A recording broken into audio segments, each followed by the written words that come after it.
गुजरात का ऐतिहासिक शहर अहमदाबाद, इन गलियों में हाथों का एक बहुत पुराना हुनर सांस लेता है। कपड़े पर उतरे ये प्रिंट कुछ लोगों के लिए ऐसी विरासत है जिसे वो हर हाल में जिंदा रखना चाहते हैं। इन्हीं की कोशिशों का नतीजा है कि अब इसे जीआई टैग भी मिला है। इस हुनर का नाम है सौदागरी ब्लॉक प्रिंटिंग।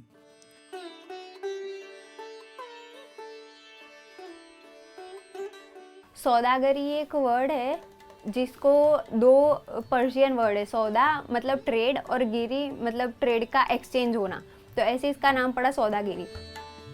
जो अजरक ब्लॉक प्रिंटिंग कहते हैं ना, एक्चुअली अजरक ब्लॉक प्रिंटिंग इसकी कॉपी की हुई है। ये भारतीय संस्कृति थी। उसके बाद जो मुगल सल्तनत आई उन्होंने इसमें चेंजिंग करके ना अजरक को बनाया।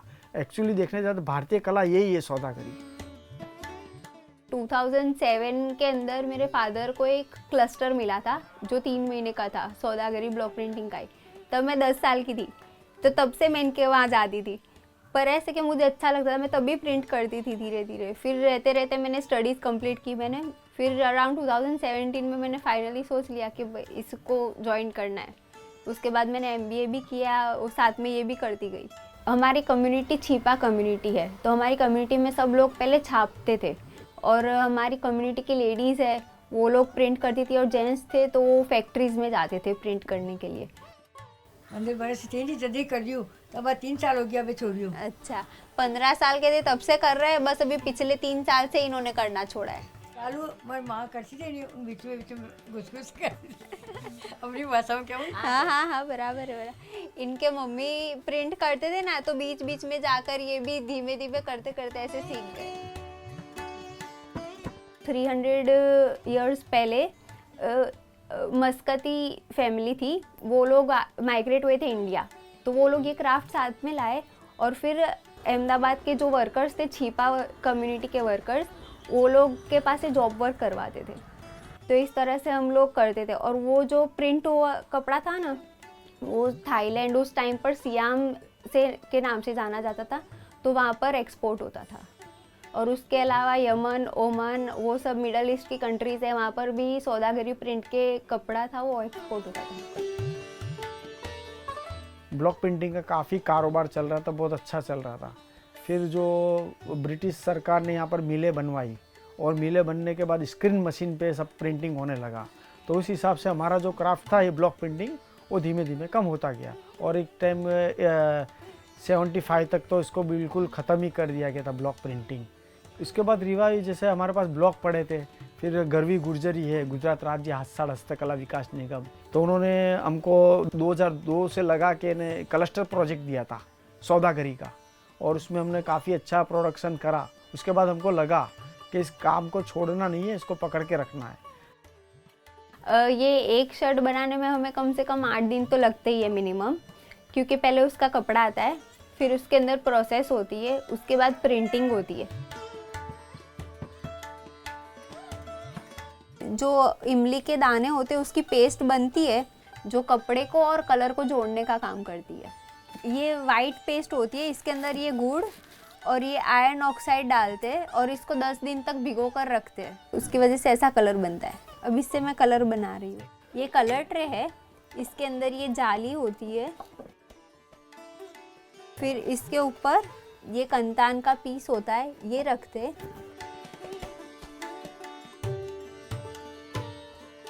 कि ये कंतान का रख के ये रखते ताकि प्रिंट जो प्रॉपर प्रिंट हो ना वो एकदम थिक कलर ना है, वो पूरा भीग जाए, उसके बाद दूसरा लेयर बिछाते ताकि उसकी इम्प्रेशन एकदम शार्प आए।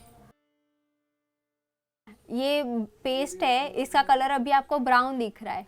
अब ये कॉटन है जो हरड़ा के अंदर भिगोया हुआ है। कभी भी कोई भी ऑर्गेनिक क्लॉथ हो तो उसको हरड़ा के अंदर भिगोना ही पड़ता है, तभी वो कलर को एक्सेप्ट करता है।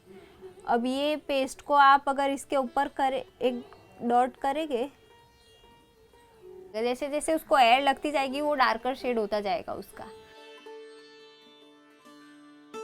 अब ये ब्लॉक है सौदागरी ब्लॉक प्रिंटिंग का, इसको कलर ट्रे के अंदर डिप करूँगी मैं, उसके बाद उसको प्रिंट करते हैं। ब्लॉक को प्रिंट करने के बाद उसको ब्रश से ऐसे क्लीन करना होता है ताकि कलर अंदर चिपक ना जाए।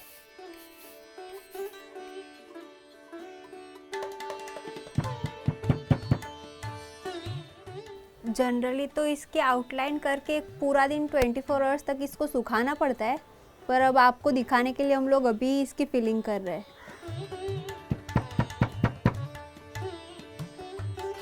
सौदागरी की एक खासियत है कि इसके जो ब्लॉक होते थे बिल्कुल और छोटी साइज़ के होते थे, 2.5-3 इंच के होते थे, उससे बड़े नहीं होते थे। आज के बड़े बड़े ब्लॉक होते हैं और जगह भी काफ़ी छोड़ी हुई थी इसमें। ये 60-70 साल पुराना है सब ब्लॉक। जैसा सौदागरी ब्लॉक प्रिंटिंग का जो ब्लॉक होता था ना, वो 1 पीस में बनाया जाता था और इसके साथ इसके जो साइड पर है वेंटिलेशन के लिए रखा जाता था, ताकि इसकी जो बारीक काम किया हुआ है उससे अपने अगर प्रिंटिंग करेंगे तो बबल्स ना हो, इसलिए इसको यहाँ पर रखा जाता है वेंटिल। और जब ये प्रिंटिंग होता है तो इसकी क्लियरिटी इसके हिसाब से आती है। जो आज के अब ब्लॉक प्रिंट जैसा ये अभी का ब्लॉक है, इसमें देखो आप बिल्कुल सिंपल सा है।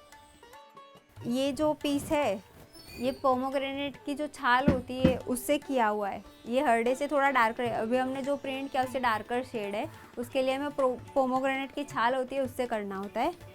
ये वाला जो है ये धावड़ी के फूल होते हैं उससे किया हुआ है। ये इसका कलर ऐसा रहेगा। तो ये हमने टर्मरिक में डाई करके फिर उस पर प्रिंट किया है और उसे हमने फ्रेम किए। तो ऐसे हम लोग अलग अलग प्रोडक्ट्स डेवलप कर रहे हैं। अननेचुरल कलर्स होते हैं उससे सबसे बड़ी प्रॉब्लम तो स्किन डिजीज़ होती है। उसके अलावा भी आपको सीज़न के मुताबिक वो टेम्परेचर नहीं करेगा। अगर आप स्वेट शर्ट पहनोगे तो वो आप ठंडी में ही पहन सकते हो, वो गर्मी में नहीं पहन सकोगे। जबकि ये नेचुरली डाइड होगा, ये आप ठंडी में भी पहन सकोगे, गर्मी में भी पहन सकोगे। जो केमिकल से बने होते हैं ना वो बॉडी के लिए बहुत हार्श होते हैं, और ये ऑर्गेनिकली डाइड होते हैं ना, इसके अंदर क्या हवा लगने की वजह से भी उसके जो बेनिफिट्स होते हैं ना वो रहते ही है। जैसे कि कुछ लीव्स होते हैं, तो लीव्स के आसपास हम रहे तो हमारी बॉडी एकदम नरिश्ड रहेगी। अगर आप इसको हैंड वॉश करो और प्रॉपर केयर के साथ करो तो इसकी लाइफ एक्सपेक्टेंसी है 2 इयर्स तक, तो ये बिल्कुल नया जैसा रहेगा। जीआई टैग के लिए हमारे पास जो कला थी, जो पुराने पीस थे वो दिखाए, फिर उन्होंने ये राज्य से जीआई टैग का सर्टिफिकेट भी उन्होंने ही दिया है। ईडीआई के माध्यम से हमको सर्टिफिकेट भी मिला है और अब ये जीआई टैग के हिसाब से हमारे को बेनिफिट ये मिल रहा है कि अब लोगों को एक जागृति जिसे कहते हैं ना, ऐसी आ रही है। पहले तो ये अहमदाबाद का ही क्राफ्ट है, लेकिन अहमदाबाद के लोगों को ही पता नहीं था। जीआई टैग मिलने के बाद बहुत सारे लोगों को पता चला और वो लोग आ भी रहे और उनको प्रोडक्ट्स हमारे पसंद भी आ रहे हैं। पूरी कम्युनिटी के अंदर सिर्फ थोड़े ही लोग हैं जो ये कर रहे हैं क्राफ्ट, तो हम लोग इसको खुद तो करते थे, साथ में नए लोगों को भी हमारे एनजीओ के अंदर ट्रेन कर रहे हैं। अराउंड 25 लेडीज़ को हमने ऑलरेडी ट्रेन कर दिया, जिनको बिल्कुल नहीं आइडिया था ब्लॉक प्रिंटिंग का। उनको हमने सौदागरी ब्लॉक प्रिंटिंग सिखाई जो नॉर्मल ब्लॉक प्रिंटिंग से डिफ़िकल्ट है, और उनको हम फ्री ऑफ कॉस्ट सिखाते ही है विदाउट एनी चार्जेस। हमारे पास डिमांड तो है, लेकिन सप्लाई में ये टाइम और लेबर कंज्यूमिंग प्रोसेस है थोड़ा। और लेडीज़ का कैसा होता है कि घर भी संभालना होता है, तो वो भी मंथ के अंदर 10 to 15,000 वो लोग कर लेती है। फ़ायदा हुआ, मंथली आवक हमारी हो गई है और ख़ुद का काम है तो ज़्यादा काम बढ़ा आगे। हम एग्जीबिशन में भी लगाते तो उसमें भी हमारे कांटेक्ट भी ज़्यादा हो गए। मेरे हस्बैंड रिक्शा चलाते, बच्चों का खर्चा वगैरह मैं निकाल सकती हूँ इसमें से। जनरली इंडिया के अंदर ये प्रॉब्लम है कि वो लोग घर में ही रहते ना, तो कॉन्फिडेंस लेवल बहुत लो होता है। मेरा खुद का ऐसा ही था, स्टार्टिंग में मेरे अंदर भी नहीं था, लेकिन धीरे धीरे मैंने खुद में किया और मेरे अंदर जो चेंज आए, फिर मैं दूसरों को भी हेल्प करती हूँ उस चीज़ में कि वो लोग भी आगे बढ़े। तभी 10,000 तक हो जाता है हमारे। तो अपना होए तो कुछ ज़्यादा होए तो अच्छा है ना। हाट है ना हस्तकला, वहाँ पे जाके माल बेचा था। पहले तो वो अजीब लगा, अब अच्छा लगता है। इंडिया के अंदर major metro cities Delhi, Mumbai, वो सब है, और उसके अलावा हम लोग फ्रांस में इसकी डिमांड है, इटली में भी डिमांड है इसकी। निफ्ट वाले भी हमको ऐसा हेल्प कर रहे हैं, जिससे इंटरनेशनल मार्केट में हमारी प्रोडक्ट जाएगी तो स्वाभाविक है कि यहाँ के कारीगरों को रोजगारी मिलेगी। निफ्ट के स्टूडेंट जो आए थे उन्होंने ये ऐसी बनाई है, ये सीधी सेहत की जाली सौदागरी के अंदर इन्होंने बनाई है। फिर अलग अलग लुक, ये दरवाज़ा है, ऐसे कुछ दरवाजे भी उन्होंने बनाए ऐसे। ट्रेंड फोरकास्टिंग के अंदर जो नेक्स्ट ईयर ट्रेंड आने वाला है वो पहले से पता चल जाता है। तो मैं जो बैकएंड का जो होता है ना, वो सब प्रोसेस में मैं अपनी जो स्टडीज़ है वो वहाँ पर इम्प्लीमेंट कर रही हूँ। फिर मैंने एमबीए मार्केटिंग में किया हुआ है, तो मार्केटिंग का तो है मुझे एक्सपीरियंस अच्छा खासा। इसकी क्वालिटी के ऊपर मैं काम कर रही हूँ कि क्वालिटी अगर इसको हम 2-3 नीश में लाएंगे, एक लग्जरी प्रोडक्ट्स में भी लाएंगे और एक अफोर्डेबल में भी लाएंगे। जो लग्जूरियस प्रोडक्ट्स होगी उसके अंदर सिल्क, अलग अलग टाइप की सिल्क, और हम लोग सस्टेनेबल क्लोथिंग पर भी काम कर रहे हैं। फ्यूचर तो ये है कि गुच्ची, शनेल ये सब छोड़ के ये सब आगे बढ़े, उस लेवल तक ले जाने का प्लान है हमारा। लेट्स सी क्या होता है।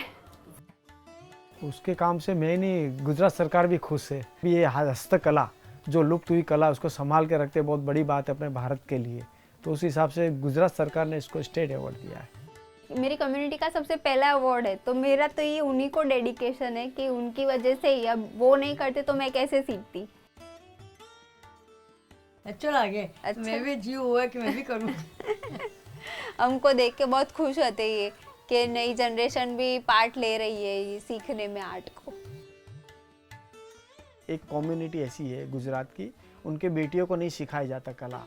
वो इसलिए नहीं सिखाते कि अगर ये दूसरे के वहाँ चली जाएगी तो ये उनको सिखा देगी, तो उस हिसाब से अपनी बेटियों को नहीं सिखाते, सिर्फ बेटों को सिखाते। जब हम ऐसा नहीं सोचते, हम तो ऐसा सोचते कि हमारी बेटी को सिखाएंगे तो वो आगे तक और बच्चों को भी सिखाएगी और ये कला को पकड़ के रखेगी। एक आर्ट और आर्टिस्ट की भी वैल्यू बहुत कम लोग करते हैं, स्पेशली इन इंडिया, क्योंकि उनको जैसे ट्रीटमेंट मिलनी चाहिए वो पता नहीं क्यों नहीं मिलती। लोगों को परख ही नहीं है। लोगों से ये चाहती हूँ कि आर्टिस्ट बहुत मेहनत करके उनका आर्ट बनाते हैं, उनको अप्रिशिएट कीजिए, और हो सके तो लोकल आर्टिजन्स के पास से ही बाई कीजिए instead of going for other brands.